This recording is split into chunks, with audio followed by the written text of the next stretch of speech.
இன்றைய நாளிலும் உங்களுக்கான வார்த்தை இருதயங்களை பார்க்கிறார். மனுஷனோ முகத்தை பார்ப்பான், கர்த்தரோ இருதயங்களை பார்க்கிறார் என்று 1 சாமுவேலில் சொல்லப்பட்டிருக்கு. மனுஷர்கள் மத்தியில் நாங்கள் எங்களுடைய வெளிப்படையான தோற்றம் தான் அவர்களுக்கு தெரியும்.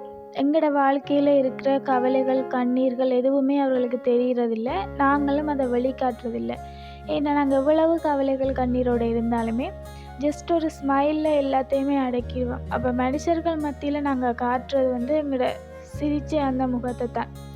ஆனால் ஆண்டவருக்கு தெரியும் எங்களுக்குள்ளே எவ்வளவு கண்ணீர்கள், கவலைகள் இருக்குது. எங்களோட கவலைகள் எல்லாமே அவர் அறிஞ்சிருக்கிறவராக இருக்கிறார். நாங்கள் எப்போவுமே இந்த ஆங்கிலேயே யோசிக்கிறோம்.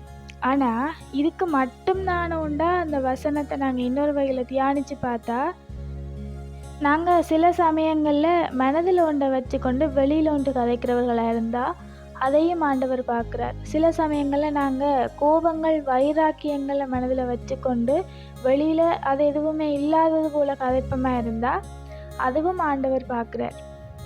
எப்போவுமே நாங்கள் ஒரே மாதிரியானவர்களாக இருக்கணும். மனதில் ஒன்றை வச்சுக்கொண்டு வெளியிலே ஒன்றை கதைக்கிறவர்களாக இல்லாமல் ஒரே மாதிரி இருக்கிறவ ஆண்டவர் விரும்புகிறார். ஏன்னா உள்ளார்ந்த இருதயங்களையும் ஆராய்ந்து அறிகிறவராக இருக்கிறார். நாங்கள் மனதில் கோபங்கள், வைராக்கியங்கள், பொறாமைகள், எரிச்சல்கள் என்று எல்லாத்தையுமே வைத்துக்கொண்டு வெளியில் ஒன்றுமே இல்லாத மாதிரி வேஷம் போடுகிறவர்களாக இருக்கிறோம். சில சமயங்களில் சில பேர் அப்படி இருந்தால் அதையுமே ஆண்டவர் பார்க்குறார்.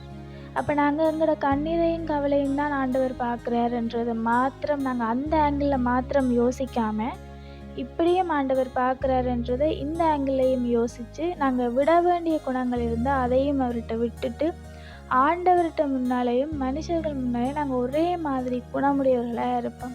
Have a nice day.